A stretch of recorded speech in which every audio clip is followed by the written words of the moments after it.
Welcome, and thank you for joining us today for our discussion with Steven Dettelbach, class of '88, the Department of Justice's Director of the Bureau of Alcohol, Tobacco, Firearms, and Explosives, known as ATF. My name is Kami, Senior Class President of Dartmouth College, and I am deeply honored to introduce our program tonight. Gun violence is the #1 cause of death for children in the United States, and every day, 120 Americans die in a gun-related incident. Director Dettelbach will share his insight on these troubling statistics and how we, as a nation, can reverse this trend. We will have an opportunity for Q&A. For those of us with us in person, please wait for one of our student volunteers to walk the microphone to you. If you are with us remotely, please email your questions to rockyqa@dartmouth.edu. That's ROCKYQANDA@dartmouth.edu. Please refrain from asking multiple questions. We want to give as many people the opportunity to ask them as possible. Also, please remember to be civil and tolerant of opposing viewpoints, as we will be having difficult but necessary conversations today. Our discussion will be moderated by Emma Wolfe, the inaugural Vice President of Government and Community Relations at Dartmouth College. Vice President Wolfe previously served as the Senior Advisor to the President for External Relations and Leadership Development at Barnard, and as a Deputy Mayor and Chief of Staff to the Mayor of New York City. She has overseen offices at the federal, state, and local levels to achieve policy, legislative, and budgetary outcomes. Now, it is my pleasure to introduce our keynote speaker. Steven M. Dettelbach was appointed by President Biden and sworn in as the Director of the ATF on July 13, 2022. Mr. Dettelbach is responsible for leading an agency of men and women charged with protecting the public by enforcing laws and regulations related to firearms, explosives, arson, and alcohol and tobacco trafficking. From 2009 to 2016, Mr. Dettelbach served as the U.S. Attorney for the Northern District of Ohio. As U.S. Attorney, he oversaw high-profile investigations and both managed and personally handled large-scale crisis-level litigations.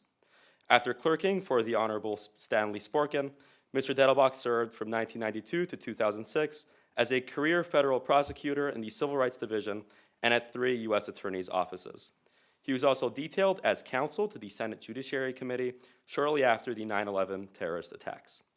Mr. Dettelbach received his JD from Harvard University in 1991 and his bachelor's from Dartmouth College in 1988.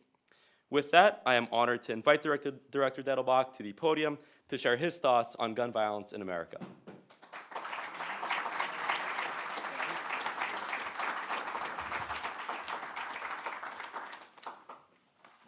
All right, well, thank you for that introduction, Cami. Thank you so much for having me. It is always great to be back in Hanover, and it is my truly special honor to have spent a bunch of the day with people here in public safety, working with Jason Barabbas and the wonderful people at the Rockefeller Center, and talked to a couple of classes. Look, Dartmouth has a rich history as a leadership in public policy.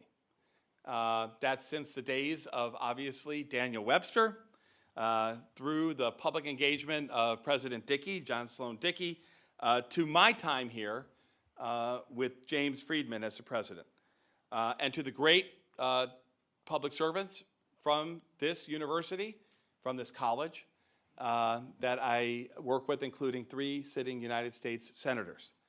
And there's a lot more. My days here are very much a reason that I have chosen to become a public servant. And I hope that conversations like today's will help each of us to remember what President Dickey told each and every entering class for decades. He would tell them, the world's troubles are your troubles. My visit comes on the heels of yet more senseless violence and tragedy in our country. A Super Bowl parade in Kansas City that left a person dead, dozens more wounded, half of whom are kids, and then a domestic violence incident outside of Minneapolis and Burnsville, Minnesota, that took the lives of 2 brave police officers and 1 first responder EMT. The sad reality is that as I do these speeches around the country, they almost always come on the heels or right before some senseless tragedy in our nation. But in addition to these senseless and constant tragedies, and dealing with them every single day as I do as ATF director, I do think it's important to take a step back sometimes to move away from the daily pressures and to look at the bigger picture. I've been ATF director for about 18 months, a little bit longer, and a year and a half seems like a pretty good time to take stock of what's happening. So today, I'd like to be at Dartmouth and share with you some of my overall impressions after my first year and a half on the job. Let me begin by telling you a little bit more than you know about one of the most important law enforcement agencies and one that you don't know enough about, the Bureau of Alcohol, Tobacco, Firearms, or Explosives, which, by the way, is ATF, not the ATF. ATF is an agency with a long history and a unique mission. It is, by the way, the only federal law enforcement agency with the sole mission of protecting people from violent crime in this country, and that's whether it's explosives, whether it's arson, or most notably, firearms violence. So it's said, if it booms, burns, or bangs, ATF owns it. It's a lot of ground. If you look at ATF's history as a law enforcement agency, it's not surprising that it tracks some of the most notorious criminal segments, chapters in our history. From the stills, the illegal stills in Appalachia in our country, to the days when my fellow Clevelander, Elliot Ness, and his untouchables took down Al Capone, to the crack-fueled violence of the 1980s, to the tragic lives of 4 ATF's agents' lives in Waco, Texas, to catching the guy who bombed the Oklahoma City Federal Building, to leading the National Church Arson Task Force in the 90s, to finding the key piece of evidence in the first World Trade Center bombing, and then to massacre after massacre after massacre.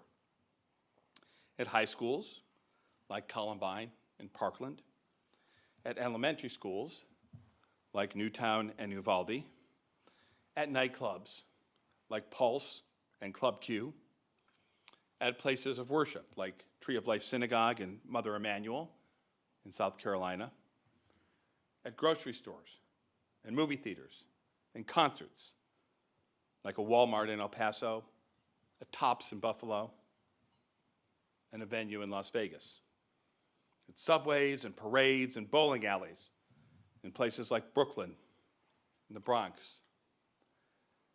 in Highland Park, Illinois, in Kansas City, and not far from here where I'm visiting next in Lewiston, Maine.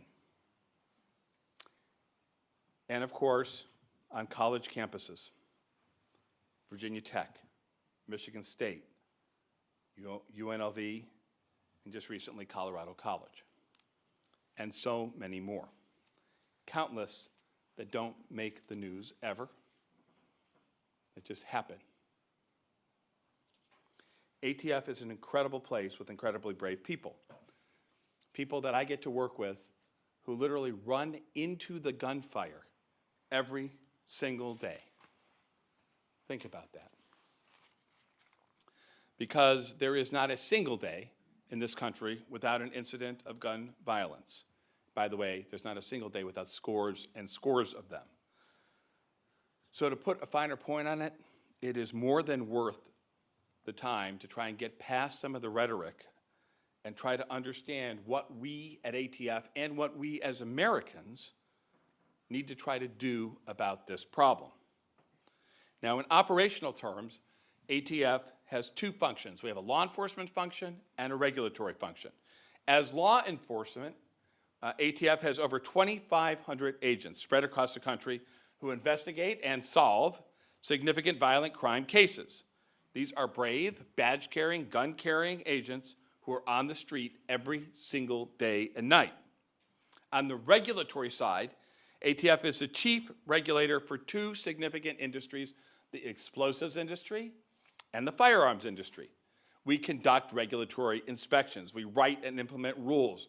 We work along with firearms and explosives manufacturers and sellers to try to achieve compliance with the laws that Congress passes. The last thing I want to tell you in overview about ATF is a pretty basic fact. If you're really worried about violent crime in this country, ATF is way, way, way too small. We're between 5,000 and 6,000 strong. That's all in. And that's for the entire United States. Looking at the former vice mayor of New York, NYPD, for that one city is 36,000 strong sworn. By the way, if you're wondering, ATF in New York is just over 30 agents to work with them. So what does that mean for ATF? Huge mission, scarce resources. That means we have to be smart about what we can do to add value and actually have an impact on this problem. And that's really the key word, impact. Now, the two most important tools that we have to make an impact are, number one, our partnerships, our close partnerships with police and others. And number two, expertise, our expertise in firearms investigations. And we need to aggressively use both tools to even try or think about moving the needle, given the scope of gun crime in this nation. And let's start from that place. The amount and intensity of violent crime, and specifically gun crime in this country, is wholly unacceptable. I want to say that again. The amount and intensity of gun crime in this country is wholly unacceptable. That simple declarative statement, I hope, is one on which we can all agree. And to be clear, I'm not talking about some recent trend. Actually, the most recent numbers, the numbers from 2023, that is a fairly precipitous decline in violent crime.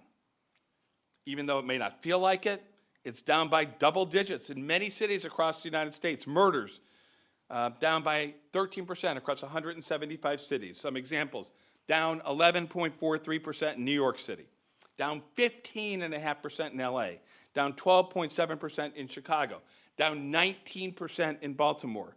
Fatal shootings down, and non-fatal shootings down also. This is progress, even if it's not enough progress, even if it doesn't feel like progress. But it doesn't change the basic stubborn reality facing us as a country. And that reality is that the United States of America, our country, almost alone among Western economically developed countries, we are the outlier. We are the nation with the highest rates of gun violence by a ton.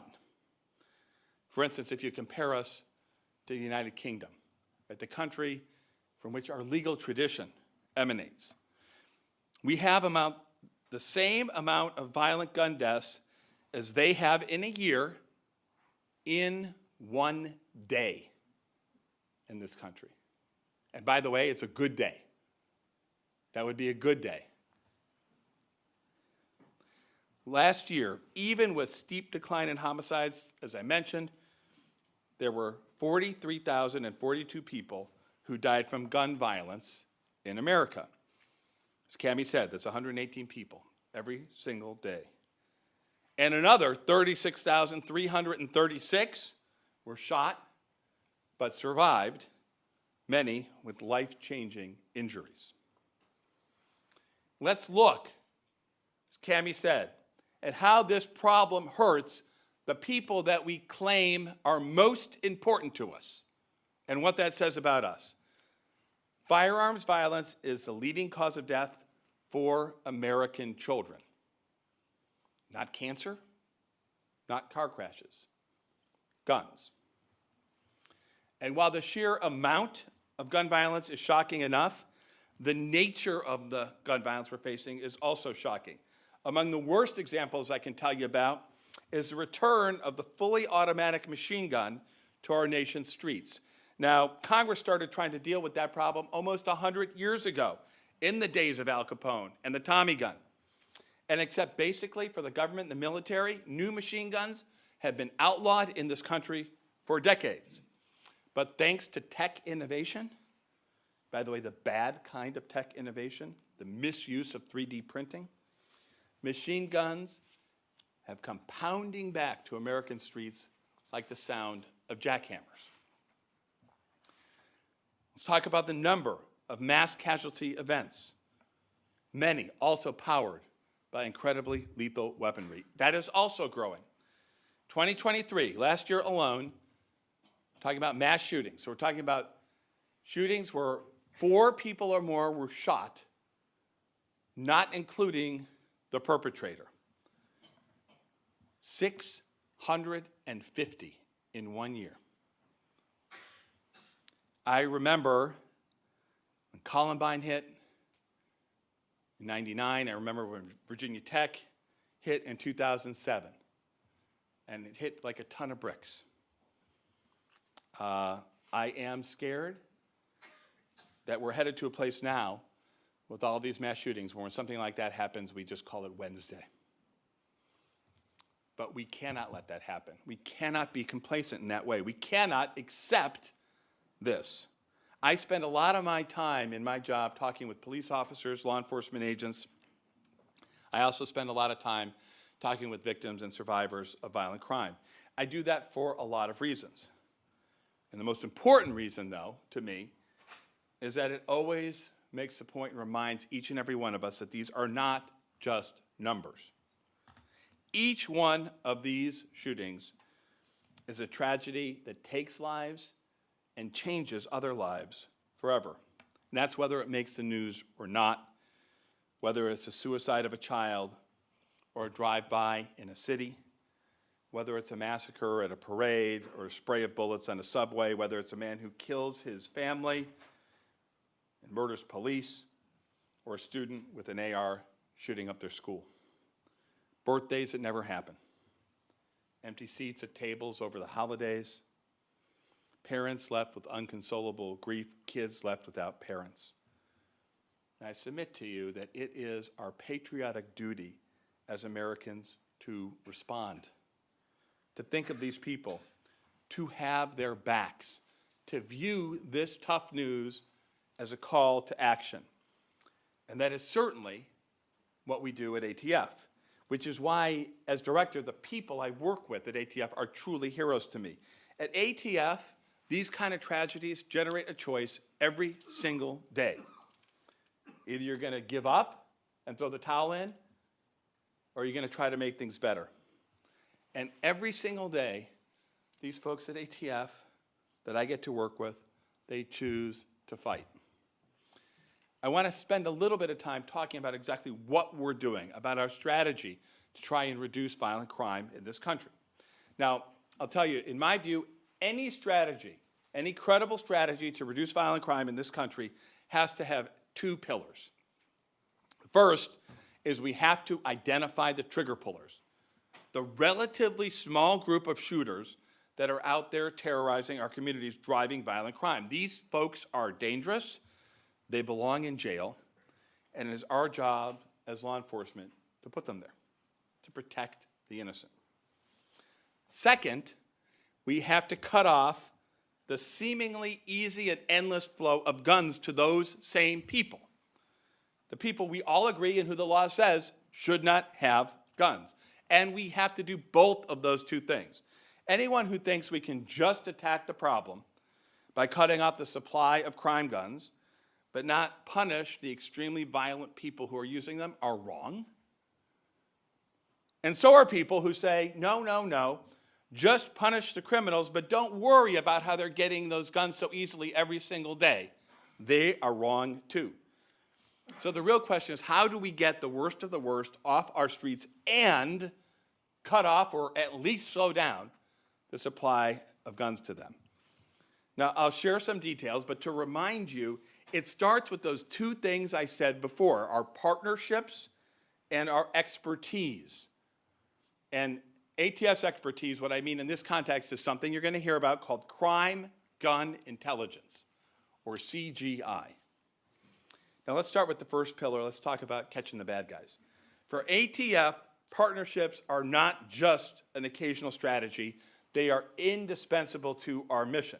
And the biggest change I have seen in law enforcement since I started in 92, since I left here in 1988, is the geometric growth of what I call the Joint Task Force.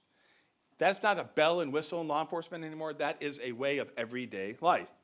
This means ATF agents working side by side in rooms with local police, other federal agents, even prosecutors, working the same cases, using the same computers, drinking the same stale coffee, complaining about the same crotchety boss.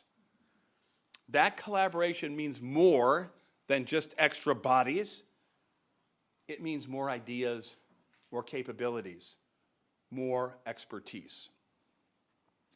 And these days, one of ATF's real contributions to those efforts is our expertise in what I called crime gun intelligence, CGI. CGI is nothing more than our ability to squeeze every last bit of evidence out of a crime gun, about taking evidence from what comes out the front of the firearm, what's ejected out the back, the cartridge casing, what's on the inside of the firearm, and what's on the outside of the firearm, and turning that into actionable leads in real cases. Tell you a couple of those kinds of sources of crime gun intelligence. First, there's tracing. So if a gun is recovered in a criminal investigation, ATF can trace the serial number to its first retail purchase. And in cases like the 4th of July massacre in Highland Park, Illinois, a couple years ago, or the Brooklyn subway shooting, that can be a crucial, actionable lead to the detectives, to the cops investigating that case, to catch the killer. And we didn't just do it once or twice. Last year, ATF traced 645,000 crime guns, mostly at the request of our local partners, producing hundreds of thousands of potential leads across this nation. That's tracing. Another source of crime gun intelligence is what we call NIBIN. Now, NIBIN is an acronym. We're really good at acronyms in government. As I remember, Dartmouth's pretty good at acronyms, too. It stands for the National Integrated Ballistic Information Network. And that allows ATF to compare the recovered cartridge casings to a database of millions and millions of pieces of ballistic evidence from crime scenes all over the country. And we can do that comparison and turn around those ballistic tests and send them back to a detective investigating the case in under 48 hours, all over the country. Last year alone, we sent back around 200,000 leads to ATF agents, homicide detectives, gangs investigators. Those leads solve clear, real cases. Now, we can also use those leads to connect things that don't immediately appear to be linked. And a great example of that, of CGI at work, is just from last week right around here, when ATF and our local partners arrested dozens of Heath Street gang members and charged them with the RICO conspiracy and firearms and drug trafficking charges. These are extremely violent people. And the case was made by a lot of investigation and using these tools to link together shootings all over New England that seemed not connected. According to the charging documents, in further of this case, members of the gang committed murders, attempted murders, shootings.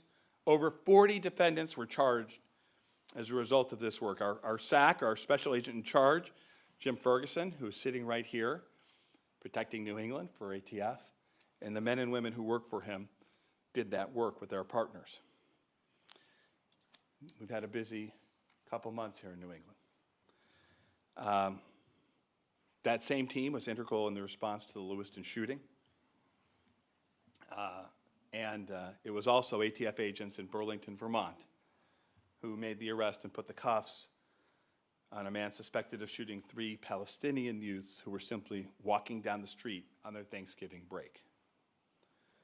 Now, the newest CGI, or crime gun intelligence development, comes to us courtesy of a great group of ATF scientists. And I really have to admit that when I talk to these folks, they really look depressingly young to me, as if you don't. They pioneered a new peer-reviewed way to extract DNA, not just from a crime gun, but actually from the expended cartridge casings ejected from the gun. Now, if I were talking to you in 2017 about this technology, I would tell you that the hit rate for these kind of comparisons was somewhere in the low single digits, 5%, 4%. Now it is over, thanks to their work, over 50%, which is a game changer in solving these cases. So what do you get when you combine these two things? Well, you combine, this is not like some joke. What do you get when you combine a great joint task force and the use of crime gun intelligence? You get what every single police chief, mayor, sheriff in this country keeps calling me and asking me for over and over again. You get something called an ATF Crime Gun Intelligence Center, or a CJIC. Now, these are the hubs all around the country where cops and ATF agents and analysts sit together and access all of this data and focus their efforts on catching these shooters. We currently have stood up over 60 across the country, and there are a lot more in the works. So that's a little bit about the first pillar of trying to reduce violent crime, the catching the bad guys part. Now I want to spend some time talking about the other part, interrupting the flow of illegally obtained crime guns to these shooters. Now let's start by saying this. There is a lawful commerce in firearms in the United States of America. And at ATF, our goal is to try to identify just where and how so many guns move from that lawful stream into the unlawful part of commerce, the black market, and to try and stop them. So where does the data tell us that these crime guns are diverted from? A few different ways. First, a huge number of firearms in this country are stolen every single day. Over a 5-year period, we looked at this, and just the things that were reported, right? From 2017 to 2021, there were over 1 million firearms stolen from private individuals. Again, that's way less than the actual number stolen. That's just reported. Think about that, right? Because I got news for you. If your gun is stolen from your car when you're at the mall, it ain't going to someone's hunting trip. That gun is going straight to the street, and it's going to be used to hurt somebody in the next block, in the next town, in the next county, or in the next state, your neighbors. That's why we need to educate people. We need to conduct a national education campaign, which we are doing at ATF, on safe storage. Because along with the Second Amendment right to keep and bear arms comes a responsibility to do it securely and safely. Another source of black market firearms comes from people who are not licensed dealers, but are dealing without a license. That is a big problem. Congress requires dealers to be licensed precisely because licensed dealers help keep the public safe. Licensed dealers must run background checks on the guns they sell. Licensed dealers must sell firearms with serial numbers so they can be identified. Licensed dealers have to keep records of their sales. And by the way, licensed dealers are required to do that, and they do it, no matter where they engage in the business of dealing firearms, whether they do it in their store, whether they do it at a gun show, whether they do it through online marketplaces. If you need a license, you need a license, period. That's why ATF is using, or considering using, its rulemaking authority to talk about proposing a rule that makes it clear that the laws apply the same way to everybody, right? No matter where or through what medium somebody engages in the business of repetitively dealing guns for profit. Now, another source of black market firearms has been what we call PMFs, or privately made firearms, but you know them by another name. These are called ghost guns. And these were often sold by people not operating as licensed dealers who sell kits, which contains all the parts in a bag that you need to make a functioning firearm. Here's something that those of you who know me think was scary. I can't really screw in a light bulb very well. But I took one of these kits and in no time at all converted it to a working gun. Took it right down to the range and shot it, shot just like a traditional gun. So if it shoots like a traditional gun, why is it called the ghost gun? Well, it's called the ghost gun because these kits are sold without any background checks, and there are no serial numbers on the firearm, which is basically a criminal's dream come true. An untraceable, cold firearm that can be used in crime. Here's something even more scary. Criminals have figured it out. From 2017 to 2021, the number of ghost guns recovered and reported by police in their cases went up over 1,000%. 10 times growth in just 5 years. And in 2022 alone, went up again. Over 25,000 ghost guns recovered and reported in just that year. That's why ATF recently used its rulemaking authority to clarify that the provisions of the Gun Control Act apply to these ghost guns being sold for profit by people engaged in the business of firearm sales. There are other ways the criminals get guns. They include just traditional firearms trafficking networks, which are all over the country, which feed a black market. So there's a lot of streams of firearms that go into this black market, and ATF has to use every single tool that we can to plug it. So we do. Right? We brought thousands of criminal cases every year, including over 300 so far, using the tools in Congress's new Bipartisan Safer Communities Act. We conduct inspections to make sure that gun dealers are following the rules. And by the way, most are. And when they're not, when they're willfully violating the law and harming public safety, we hold them accountable. We issue rules. We publish data and reports on gun crime. We study the firearms themselves, but we do more. We talk to victims and survivors of crime. We engage with the regulated community. We go to things like I went to SHOT Show, a large event, industry event in Las Vegas, where I spoke just a couple weeks ago. We do education campaigns. We work to try to increase compliance cooperatively with those who will work with us, because given the stakes, it is going to take all of these approaches and all of the above approach to make the kind of impact we need to save lives. And we owe that to ourselves. We owe it to the victims and survivors of crime. We owe it to the children of this country. Now, so much of what I said probably sounds fairly straightforward. Why then is it so hard to do? And after a year and a half in the job, I really believe our biggest challenge is that. We really just can't seem, as a country, to do anything together on this issue. And by the way, I don't mean law enforcement. Law enforcement has never been more together than it is now in tackling gun violence. I mean our country as a whole. Why are we stuck in this place? To me, two reasons come to mind. The first is when it comes to gun crime, the temperature is way, way too high on all sides. There is just so much mistrust that we can't even get easy things done on which we already have broad consensus. Like, for instance, universal background checks. A huge portion of Americans believe we just can't seem to get it done. Look, people can, and they do, have reasonable and strongly held differences of opinion on the causes of gun violence.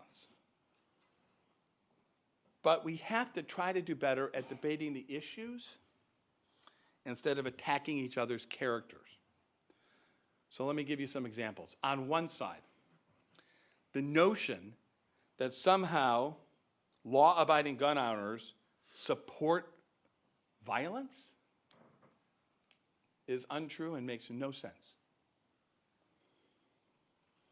On the other hand, it defies common sense to think that people's Second Amendment rights in this country are in danger, that anybody is taking them away. I will tell you, both legally and practically, those rights have never been more secure in the almost 250 years of this country, ever. There are 400 million firearms in this country. There are more guns than people. Right? In our almost 250-year history, it hasn't been any easier at any point for somebody to legally get a gun. as it is now, but the truth is it has also never been easier in all that time for criminals to get a gun illegally. And that's a real problem. And it's not a strategy to ignore that problem. So people can and they should debate about what policy is best. But those people who are out there fear-mongering, using what I once heard John Ashcroft call the phantoms of liberties lost, they're not just incorrect in doing that. They are failing their fellow citizens, and they are failing our common future. They are turning American against American at a time of crisis. And I plead with each and every one of them to stop it. The second thing that I think is preventing our progress on this issue is also a cultural thing. I think it's we're losing or lack respect on two different fronts. So first, ironically, I think some folks in this country have lost respect for the guns themselves, the firearms themselves, their power, their lethality, and the responsibility that traditionally has always come with being a law-abiding gun owner in this country. Now, it used to be that almost anybody who grew up around firearms had a lot of respect for the power and the safety measures associated with guns, right? Adages were very common, right? Passed down from generation to generation. Treat every gun like it's loaded, son. Never give a gun to a stranger. And many more. They were a deep part of our culture. Now, images of mass carnage caused by ever more lethal weapons are more pervasive than ever before. Yet, even seeing all those images, there's less and less respect somehow for the power of those same weapons that are causing all those injuries. They're kept insecured. They're under seats in cars when people run in for a Starbucks. Too often they're sold just like any other expensive product or even toy. No checking, no reflection, no personal responsibility. And they're possessed more and more by people who don't get or even reject basic firearm safety training. But that's not the only kind of respect I think we've lost that's hurting us. We have also lost respect for each other. We've lost respect for other people's opinions and sometimes even their safety. So much of how people address this issue, when I hear them talk, starts and ends with themselves. My views, my rights, my business. Well, of course those things are important, right? This is the United States of America. But we have to work harder to remember that this nation isn't mine or yours. This great nation is and always has been ours. That a shared destiny and sacrifice is what, in our greatest times of challenge and crisis, led men like Webster and Dickey to make this nation great. That at our best, when we do our best, we listen, we discuss, we have passion, but we compromise. And in the end, we're not paralyzed, we act. Sometimes we're even willing to sacrifice some of our own preferences for the greater good, for our fellow Americans, for our children's future. And that, by the way, is what the men and women who work at ATF do every single day. So there are challenges out there, big challenges. But surprisingly, perhaps, I continue to be pretty optimistic.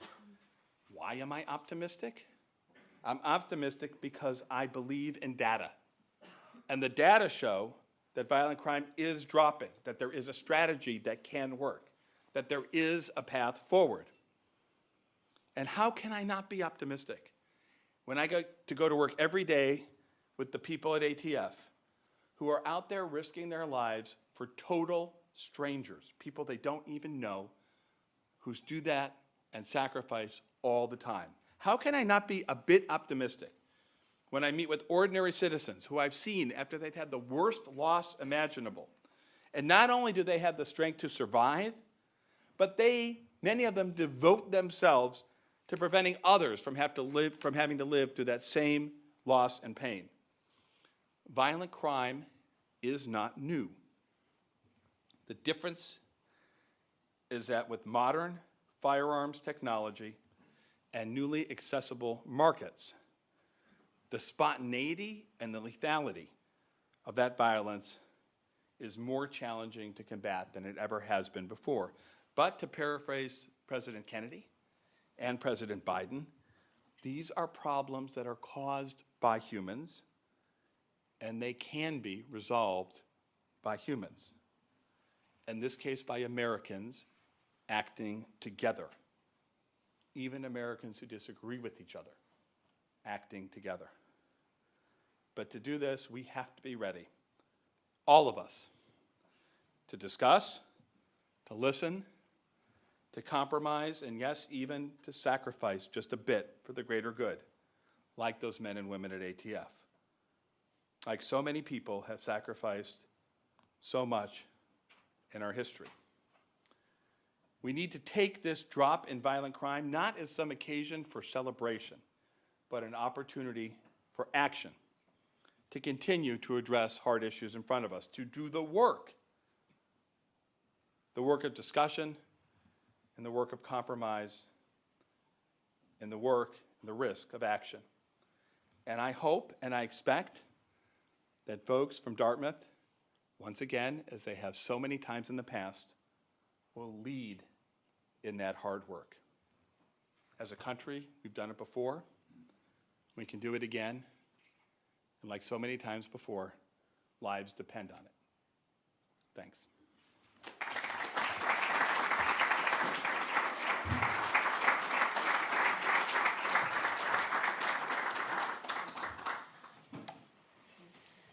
Director, thank you. That was terrific. Really appreciate the time, and I'm just going to ask, hi everyone, Emma Wolfe. I'm just going to ask one or two questions, and then we're going to open it up to the room, because there's so many folks here, and this is such an important issue to all of you. One thing I'd just like to back up for a second. You've been here a few times since you graduated. You spent the day here talking to students, talking to faculty, folks at Rockefeller.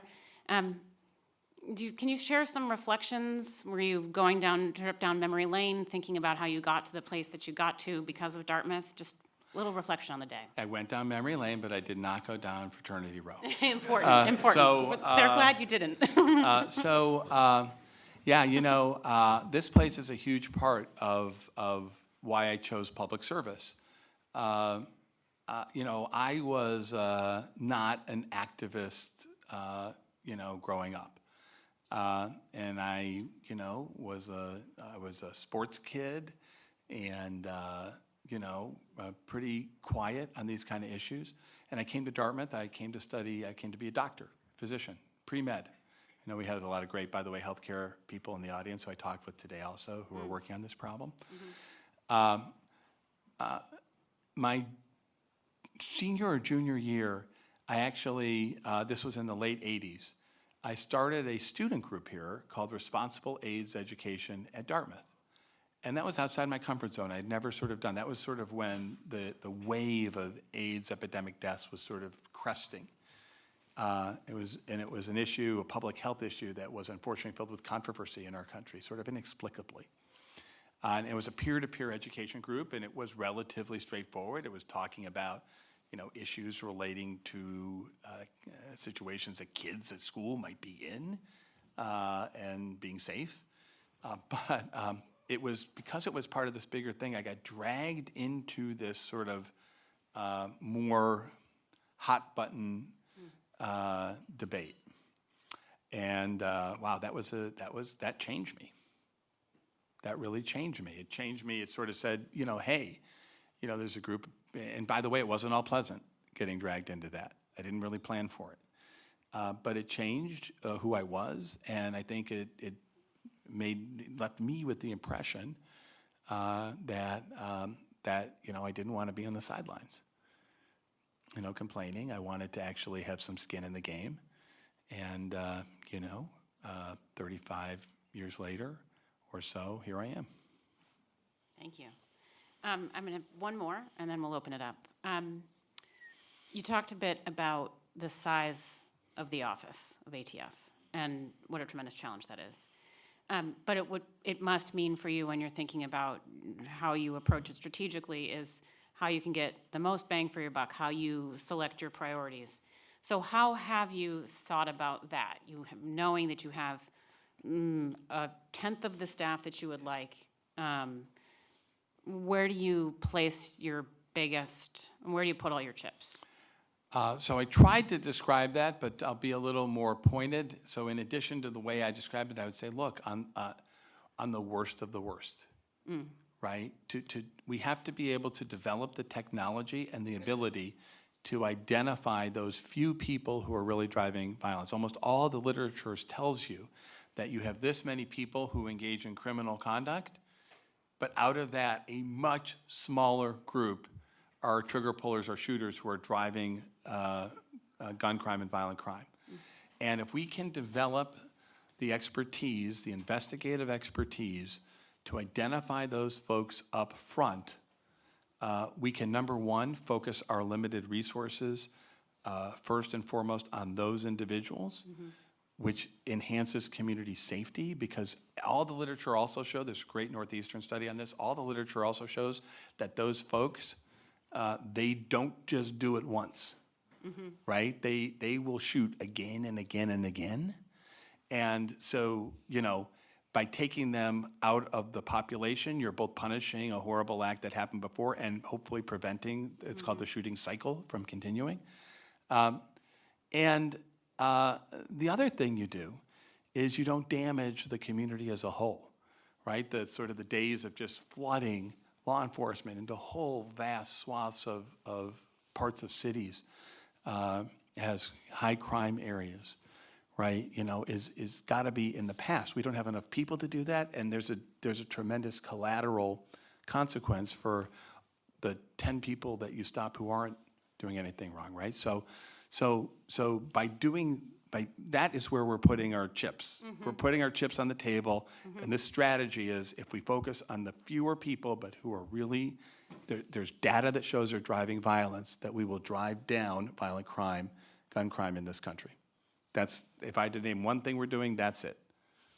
Awesome. Thank you, Director. Okay, we'll take some questions from the audience. We'll start right over here, and then we'll go back the other side. Thank you so much. I'm going to open my question with two quick ATF stats. The first one is that the ATF found that 54% of trace crime guns were recovered by law enforcement more than 3 years after their purchase. These guns were legally purchased, but were later used in crimes, the report indicated. So that first calls into question a waiting time period efficacy. And the second quote, so sorry, just had it pulled up. The second quote talked about the number of, that 80%, here we go, and over 80% of mass shooters at K-12 schools stole guns from family members, according to research. So this is also ATF. 80% of kids who die, K through 12, because of mass shootings, is through legal purchase that is then stolen. So my question is, why should I believe in the efficacy of legal firearm sale? Why should I respect a legal institution that is so flawed that it results in 80% of the deaths of kids in schools? You mentioned, I'm sorry, and then I'll let you speak. You mentioned the 400 million guns in this country, more than we have citizens, and that was not coupled with an idea or a condemnation of the overall sale of guns. You mentioned it being handed down in your second pillar to criminals or those who would act upon them. The people buying the guns aren't always the ones acting, yet they are the person who enabled that process. Thank you. So this reminds me of a story that one of my law school professors told me. He said there was once somebody who asked a theological student, he said, a theological student asked an older man, he said, do you believe in baptism? And the person scratched their head and said, believe in it, I've seen it, right? So the point is that while we can have a debate, and we should, people in this country can have debates about the efficacy of firearms. As head of ATF, we have a lawful commerce in firearms in the United States. And we have a Second Amendment that's been in the Constitution for a long time, and people may like it or they may not like it, right? But it's not a strategy to save lives to pretend it's not there. We have a Supreme Court that has ruled now repeatedly that the Second Amendment gives a personal right to citizens of this country to keep and bear arms. That's the regime that I'm dealing with as head of ATF. It doesn't mean that that debate isn't one that people should have. But it does mean that if we're going to find solutions to this problem, right, they're going to have to be perhaps more, maybe less sort of sweeping and glamorous solutions, but solutions that will save lives, real lives, right? And the level of gun violence that we're experiencing now in this country, I firmly believe is something that I do not believe we, under our current regime, can eliminate it, but we can lessen it. And I think, as I said in talk, it is our moral obligation to do that. And so my job now, right, there are elected officials in the Senate, in the House, a president, state legislatures, who have the power and authority to change the legal regime. I'm not one of them, right? I don't have that power and authority. But I do have the power and authority to try and do something to help people. And so I think that's what I'm talking about. And by the way, I'm not implying by my answers that people should give up their passionately held views, their ideals. I'm just saying that if we're going to make any progress on this issue, we have to be able to live in a world where we both keep holding on to our passionate views, and I have many myself on this issue, but also have the cognitive dissonance to come to compromise solutions to help real people stay alive. That's I think, sort of where I am on this. Thanks, Director. We have one here.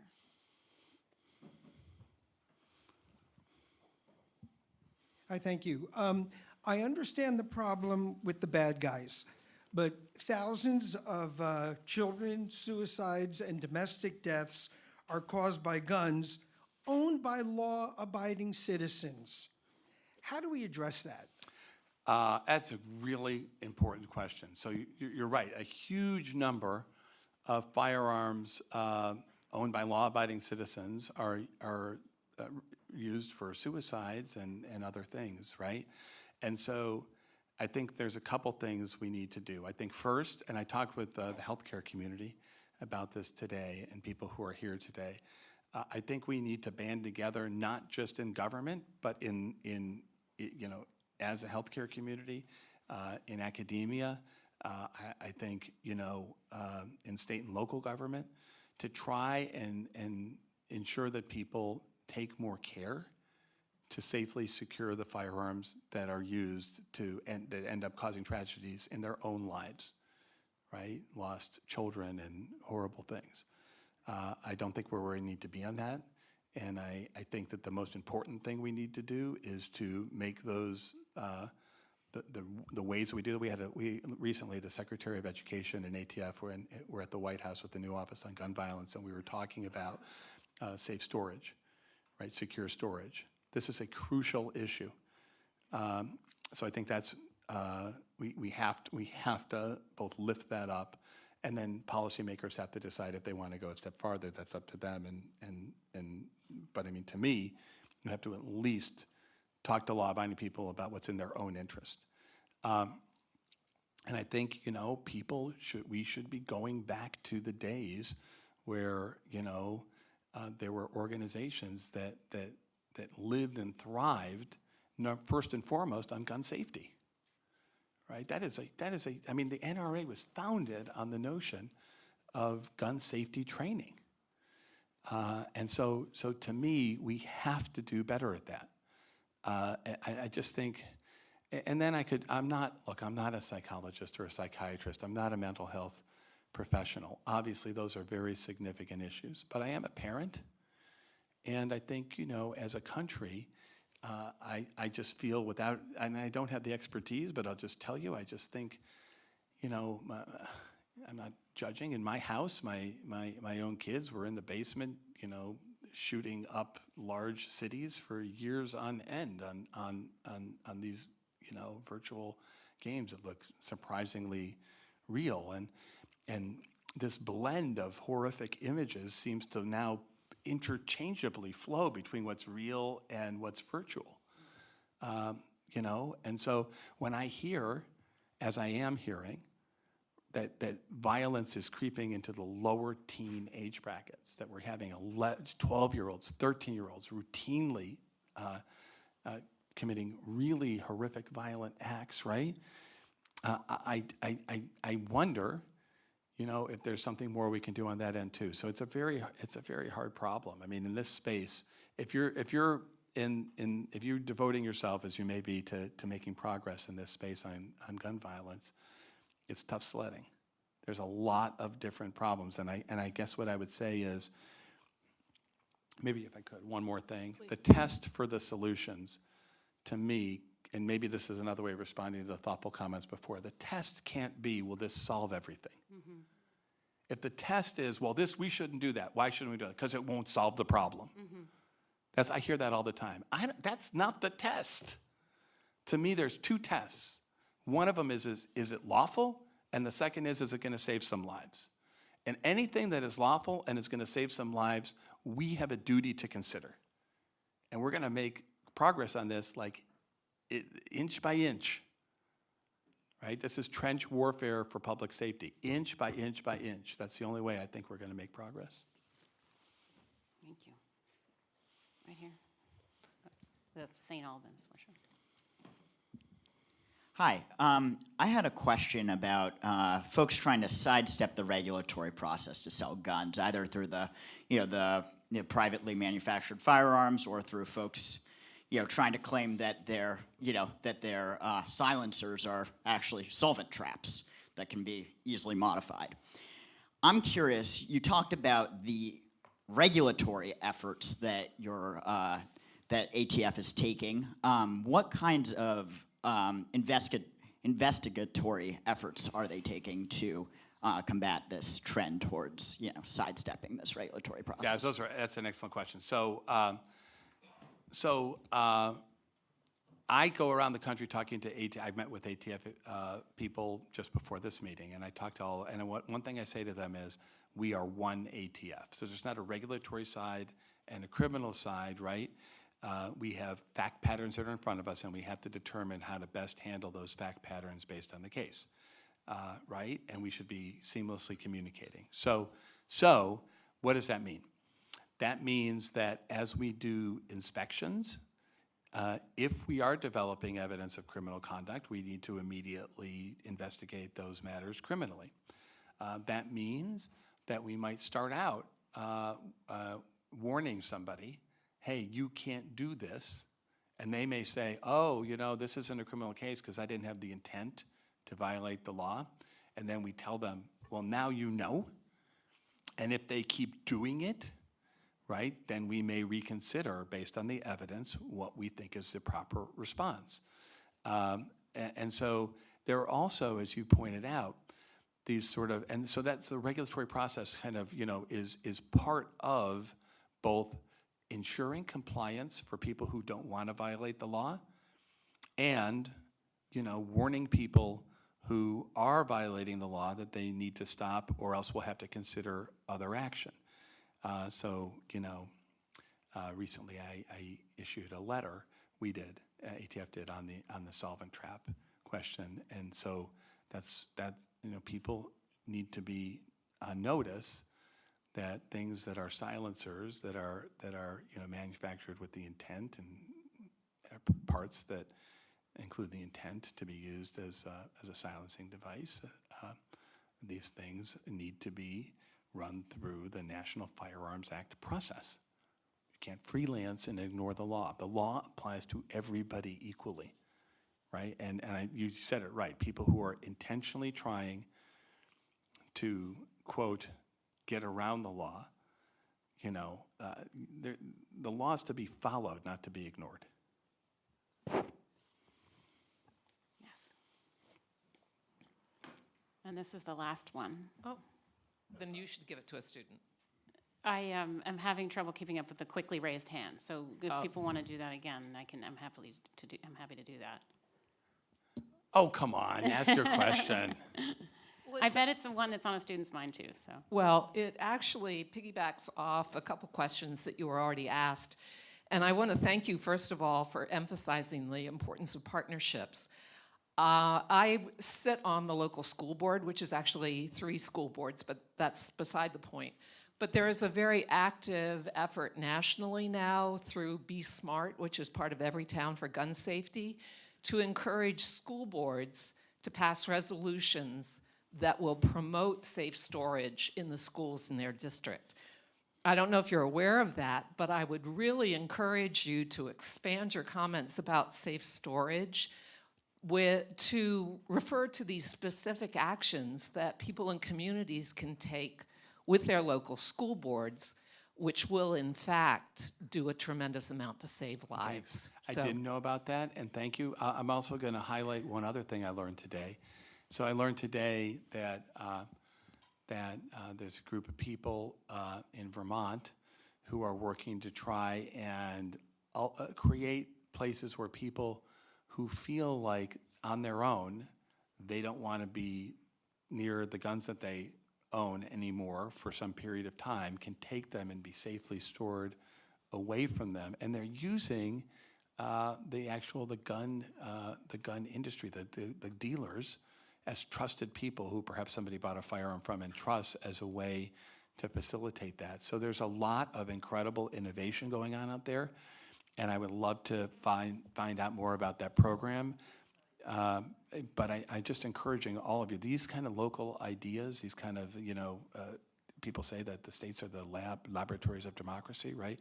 These ideas are really, really important. It's where you find out where the next big and brilliant reform comes from, is ideas like this. Thank you, Director. And I know we have to wrap. I'm sure there might be some folks who might have a question or two for you as you're exiting and on to your next event. I'm going to let you get the last word, and I do just want to say thank you so much for coming. And I know the Rockefeller Center in Dartmouth would certainly love to have you back in the future. And it's been an honor to be on the panel with you today, at the table with you. There are some students here who are considering what they're going to do with their futures and who are considering careers in public service. Any words of advice? Yeah, do it. I heard somebody once say, I wish I didn't follow this advice myself. They said, think of your career in thirds, 1/3 to learn, 1/3 to earn, 1/3 to serve. And my wife tells me constantly I didn't follow that advice. I have loved every minute of my public service. It has, I feel like having the privilege of being a student at this school, having the advantages that I had, comes with a duty to try to give something back. And so I hope all of you will feel that. Doesn't mean you have to do this for your whole career. But I've done it for the vast majority of mine, and I've really, really think it was one of the best decisions that I have made, in my professional life. So that would be the closing advice, which is, and I don't, whatever your views are, whatever your passion is, there's nothing that can quite compare to working at a job that you really love. And it's pretty hard out there. Jobs are hard. They take a lot of time. And so it's a lot easier to do if you're doing something you care about. So not just for the country, but for yourself. And I guess I would say, now that I'm 58 years old, I hope that you all can do a better job creating a world to leave to your children than we did. That's a sad and hard thing to say, but keep at it, please. Thanks. Thank you.